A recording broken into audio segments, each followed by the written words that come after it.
12-13 வாசிங்க பார்ப்போம். என் மக்களே, திரும்பி போங்கள். நான் வயது சென்றவள், ஒரு புருஷனுடன் வாழத்தக்கவள் அல்ல. அப்படிப்பட்ட நம்பிக்கை எனக்கு உண்டாயிருந்து நான் இன்று இரவில் ஒரு புருஷனுக்கு வாழ்க்கைப்பட்டு பிள்ளைகளை பெற்றாலும் அவர்கள் பெரியவர்கள் ஆகும் மட்டும் புருஷருக்கு வாழ்க்கைப்படாதபடிக்கு நீங்கள் பொறுத்திருப்பீர்களோ? அது கூடாது. என் மக்களே, கர்த்தருடைய கை எனக்கு விரோதமாக இருக்கிறதுனால் உங்கள் நிமித்தம் எனக்கு மிகுந்த விசனம் இருக்கிறது என்றாள். இப்போ இவங்க ஆசீர்வாதத்துக்கு தான் வராங்க. ஆனால் ஆசீர்வாதம் இருக்கு, கிடைக்குதுன்னு தெரியுது. சாப்பாடு கிடைக்கும். பெத்லகேமுக்கு போயிட்டா என்ன கிடைக்கும்? சாப்பாடு கிடைக்கும். ஆனால் ஃப்யூச்சர் கிடையாது. சாப்பாடு இருக்கும், ஆனால் என்ன இருக்காது?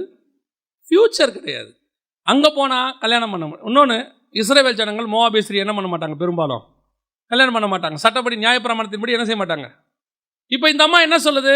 நாங்கள் உங்களுக்கு கல்யாணம் பண்ணி வைக்கணும்னா என் பையனை தான் உங்களுக்கு கொடுக்கணும். ஏன்னா அதான் முறை. நியாயப்பிரமாணத்தின்படி ஒருத்தன் இறந்துட்டா அவனுடைய தம்பியோ இல்லை அவனுடைய தம்பியோ தான் என்ன செய்யணும்? திருமணம் பண்ணணும். அது நியாயப்பிரமாண முறைப்படி. அப்போ அந்த அம்மா சொல்லுது, எனக்கு கொடுக்கறதுக்கு என்ன இல்லை? வழி இல்லை. அப்போ எங்கள் ஊருக்கு வந்தீங்கன்னா உங்களுக்கு என்ன கிடையாது? ஃப்யூச்சர் கிடையாது. நீங்கள் வேணால் உங்கள் ஊருக்கு போங்க, உங்கள் ஊர் சட்டப்படி அதான் நீங்கள் கல்யாணம் பண்ணிக்கலாம், எல்லாம் செஞ்சுக்கலாம். ஆனால் என் கூட வந்தீங்கன்னா உங்களுக்கு ஃப்யூச்சர் கிடையாது. இதை கேட்ட உடனே, நல்லா கவனிங்க, இதை கேட்ட உடனே 2 பேருமே தான் அழுகுறாங்க. வாசிங்க 14வது வசனம். அப்பொழுது அவர்கள் சத்தமிட்டு அதிகமாய் அழுதார்கள். இப்போ 2 பேருக்கு தெரியுது ஃப்யூச்சர் முடிஞ்சிருச்சு.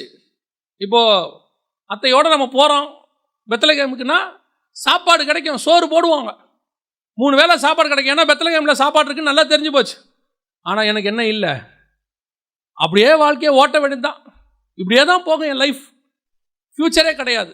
சத்தமிட்டு அழுதார்கள். அப்புறம் ஓர்வாள் தன் மாமியை முத்தமிட்டு போனாள், ரூத்தோ அவளை விடாமல் பற்றி கொண்டாள். ஓர்வாள் தன் மாமியை முத்தமிட்டு, அதான் ரொம்ப முக்கியம், முத்தமிட்டாள் இல்லை, முத்தமிட்டு போனாள். போயிட்டா, திருப்பி போயிட்டா. இன்னைக்கு இப்படி ஒரு குரூப், இப்படி ஒரு சபை இயேசுகிட்ட இருக்குது.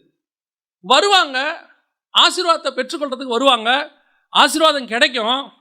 ஆனால் ஃப்யூச்சரை பற்றி யோசிக்கும் போது கொஞ்சம் அப்படியே பேக் ஸ்லைட் ஆவாங்க. கொஞ்சம் பேக் ஸ்லைட். என்ன நடக்கும், ஏது நடக்கும் தெரியாது. No future.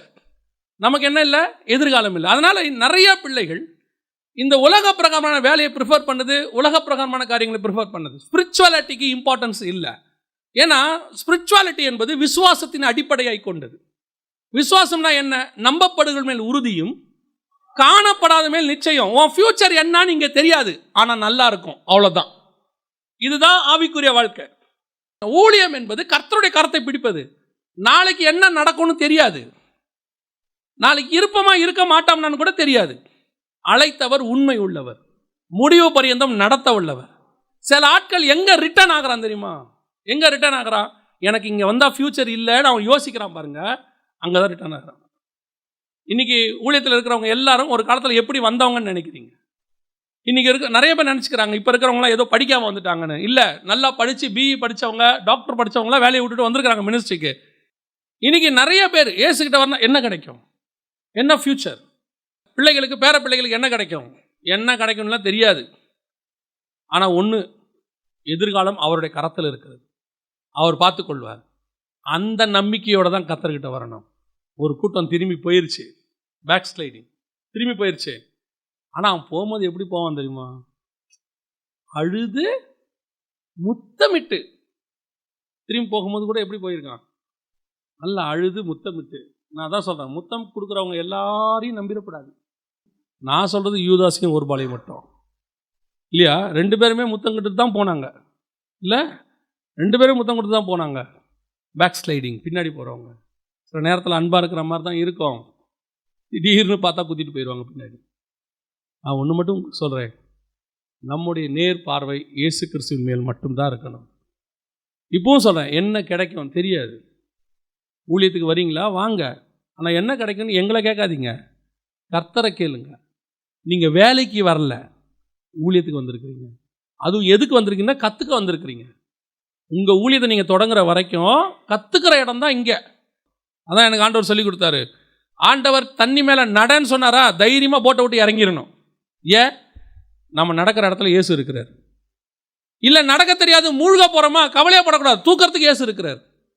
இல்லையா, வேண்டாங்க நான் திருப்பி போய் போட்லேயே உட்காந்துக்கிறேன், சோத்திரம், அங்கேயும் இயேசு உட்காந்துருக்கிறார். அவர் நடக்க சொன்னாலும் தோத்திரம், தண்ணியில் மூழ்க சொன்னாலும் சோத்திரம், போட்டில் உட்கார சொன்னாலும் சோத்திரம், ஏன்னா கர்த்தர் கூட இருக்கிறார், அவ்வளோதான். அது இருந்தால் போதும். Don't think about the future. அந்த பயமே உங்களுக்கு வேணாங்கிற. ஓர்வாளுக்கு பயம் வந்துருச்சு. கூட தான் வந்தாங்க, அப்பம் கிடைக்கும், எல்லாம் கிடைக்கும். ஃபியூச்சர் உனக்கு கணவன் கிடைக்க மாட்டாரு, பிள்ளை இருக்காது, ஒன்றும் இருக்காதியா, வரியா இப்படி யோசிக்கிறாங்க. ஐயோ. ஆனால் ஒன்று மட்டும் நான் உங்களுக்கு சொல்கிறேன், உங்களோட எதிர்காலம் கர்த்தருடைய கரத்தில் வரையப்பட்டிருக்கு. அதை பற்றின பயம் நமக்கு தேவையே. கடைசியாக ஒரு சபை இருக்குது, அதை மாத்திரம் நான் சொல்லிட்டு முடிக்கிறேன். வாசிங்க 16வது வசனத்தை வாசிங்க. 1:16 வாசிங்க. அதற்கு ரூத், நான் உம்மை பின்பற்றாமல் உம்மை விட்டு திரும்பி போவதை குறித்து என்னோட பேச வேண்டாம். நீர் போகும் இடத்திற்கு நானும் வருவேன், நீர் தங்கும் இடத்திலே நானும் தங்குவேன். உம்முடைய ஜனம் என்னுடைய ஜனம், உம்முடைய தேவன் என்னுடைய தேவன்.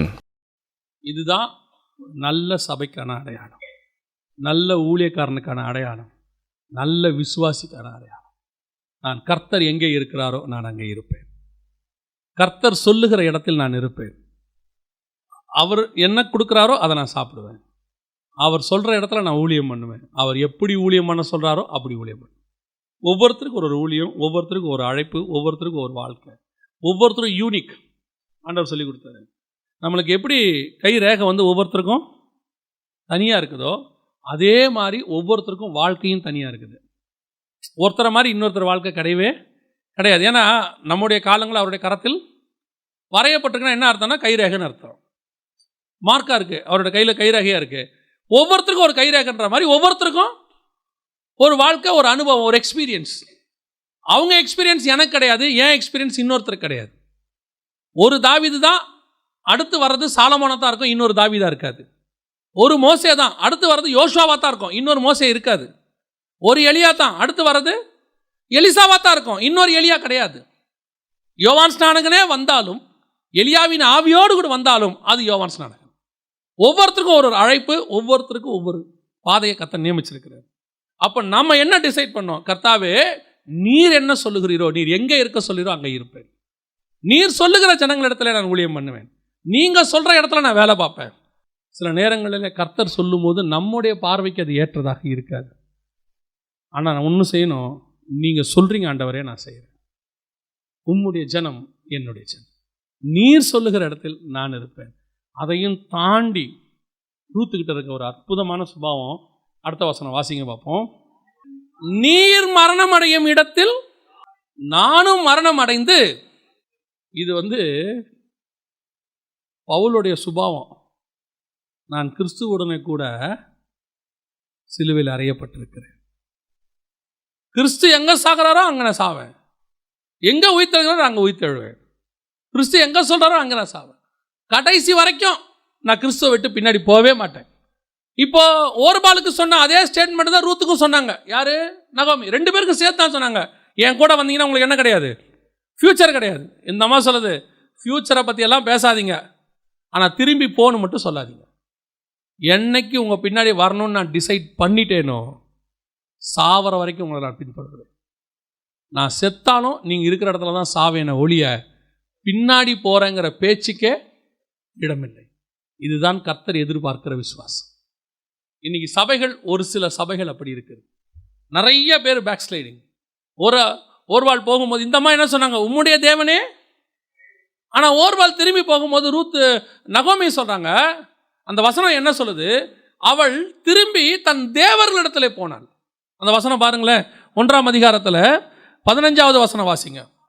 அப்பொழுது அவள், இதோ உன் சகோதரி தன் ஜனங்களிடத்துக்கும் தன் தேவர்களிடத்துக்கும் திரும்பி போய்விட்டாளே, நீயும் உன் சகோதரியின் பிறகே திரும்பி போ என்றாள். தங்கள் தேவர்களிடத்துக்கும் திரும்பி போனாள். அப்ப நல்லா கவனிச்சு கொள்ளுங்க, அவ ஜனத்துக்கிட்ட மட்டும் போல பின்மாற்றம் அடைஞ்சு அவ எங்க போயிட்டா? பழைய கடவுள்கிட்டே போயிட்டா. அவ எங்க இருந்து வந்தாலும் அந்த கடவுளை ஆராதிக்க போயிட்டா. ஆனா ரூத் அப்படி இல்லை. நான் ஒன்ன பின்தொடர்றது மாத்திரமல்ல, உன் தேவனையும் நான் பின்தொடர்கிறேன். அதுதான் ரொம்ப முக்கியம். நாம் இங்கே வந்தது ஆசீர்வாதத்துக்காக வேணா இருக்கலாம் ஆரம்பத்தில், ஆனால் பின்தொடர்கிறது ஆசீர்வாதத்துக்காக அல்ல, தேவனுக்காக, இயேசுவுக்காக. அவர் கொடுத்தாலும் கொடுக்கா விட்டாலும் நான் அவருக்கு பின்தொடர்வேன். எனக்கு ஃப்யூச்சர் இருக்குதோ இல்லையோ நான் பின்தொடர்வேன். நான் உயிரோடு கூட இருக்கிறேனே சாகிறேனோ நான் பின்தொடர்வேன். நான் இயேசுக்கு பின்னால் தொடர்கிறதை யாரும் தடுக்கவே முடியாது. பின்னாடி போங்கிற பேச்சு மட்டும் நீ பேசாதேங்க. இப்படிப்பட்ட சபை தான் கர்த்தருக்கு வேணும். இப்படிப்பட்ட ஒரு வைராக்கியம் உள்ள சபை, கர்த்தர் எதிர்பார்க்கக்கூடிய ஒரு வைராக்கியம். நான் சொல்கிறேன், இயேசுக்கிட்ட நான் வந்ததுக்கு காரணம் அவர் ஏதாவது கொடுப்பாருன்னு இல்லை, நான் இயேசுக்கிட்ட வந்ததுக்கு காரணம் இயேசு. அவரை மாதிரி ஒரு தேவன் எனக்கு கிடையாது, அவரை மாதிரி என்னை நேசிக்கிற ஒருவர் கிடையாது, அவர் மாதிரி என் பாவத்தை மன்னிக்கிற ஒருவர் கிடையாது. எனக்கு என்ன ஃப்யூச்சர்னு தெரியாது, ஆனால் ஒன்று தெரியும், என் ஃப்யூச்சர் அவர் கரத்தில் இருக்கு. எனக்கு இனி அவரை தவிர வேற யாரும் கிடையாது. இந்த எதிர்பார்ப்பு இல்லாமல் பின்தொடர்கிற ஒரு சபை, ஒரு எதிர்பார்ப்பு இல்லாமல் பின்தொடர்கிற ஒரு விசுவாசி, அதைத்தான் கர்த்தர் எதிர்பார்க்கிறார். இன்னைக்கு ஓர்பால் எதில் இல்லை? வம்ச வரலாறு லிஸ்ட்டில் இல்லை. மத்தேயு சுவிசேஷம் 1ஆம் அதிகாரத்தில் வாசித்து பாருங்க, அங்கே ஓர்பால் இல்லை. யார் இருக்கிறாங்க? ரூத் இருக்கிறாங்க. ஓபேதை ரூத்தின் இடத்துல பெற்றார். எத்தனை பேருடைய பேர் அதில் இல்லை தெரியுமா? எத்தனை பெண்களுடைய பேர் அதில் இல்லை? ஏன் ரெபேக்காள் பேர் கூட அங்கே இல்லை, சாராள் பேர் இல்லை. ஆபிரகாம் ஈசாக்கை பெற்றான், ஈசான் யாக்கோபை பெற்றான், யாக்கோபு யூதாவையும் அவன் சகோதரியும் பெற்றான்னு இருக்குது. அந்த வரிசையில் சாராள் பேர் இல்லை, ரெபேக்காள் பேர் இல்லை. ஆனால் யார் பேர் இருக்குது? ரூத்தினுடைய பேர் இருக்குது. காரணம் என்ன? தன்னலம் இல்லாமல் பின்பற்றின ஒரு அனுபவம், எந்த எதிர்பார்ப்பும் இல்லாமல். நான் ஒரு வாலிப பிராயத்தில் இருக்கிறேன், அந்த அம்மா சொல்லுது, உனக்கு கொடுக்கறதுக்கு மாப்பிள்ளை இல்லைம்மா, உனக்கு ஃபியூச்சரே என் கூட வந்தா இல்லைம்மா, பரவாயில்ல, என் வாலிப பிராயம் வீணா போனா பரவாயில்ல, ஆனால் அது போனால் கர்த்தருக்காக போகட்டும். இன்னைக்கு நம்ம என்ன நினைக்கிறோம்? வாலிப பிராயம் வீணா போயிடக்கூடாது, அந்த நேரத்தில் ஓடணும், சம்பாதிக்கணும், சொத்து சேர்த்துடணும், அப்புறம் ஒரு 50க்கு மேலே கர்த்தர் இல்லை. ஆண்டவர் சொல்றாரு, இந்த இருக்க ஓடும் போதே பலத்தோடு கொடு, முழு பலத்தோடு கொடு, எனக்கு ஒப்புவி. இல்லைங்க, எல்லாத்தையும் விட்டு வந்தால் என்ன கிடைக்கும்? அந்த பேச்சே கேட்காத, அந்த பேச்சே கேட்காத. நீ வா, உன்னை நடத்துகிற ஒருவர் இருக்கிறார். உன்னை கோடீஸ்வரன் ஆக்குறேன்னு கர்த்தர் கூப்பிடலை. நான் சொல்ல உங்களுக்கு புரியுதா? உன்னை கோடீஸ்வரன் ஆக்குறேன்னு கர்த்தர் கூப்பிடலை. உன்னை லட்சாதிபதி ஆக்குறேன்னு கூப்பிடல. உனக்கு வீடு கொடுக்குற, கார் கொடுக்குறேன்னு கூப்பிடல. உனக்கு நித்திய ஜீவன் கொடுக்குறேன்னு தான் கூப்பிட்டார். அதை மாத்திரம் எதிர்பார்த்து வருகிற சபையாக இருக்குமானால் அந்த சபை தான் கர்த்தர் எதிர்பார்க்குற ரூத் சபையாக இருக்கும்.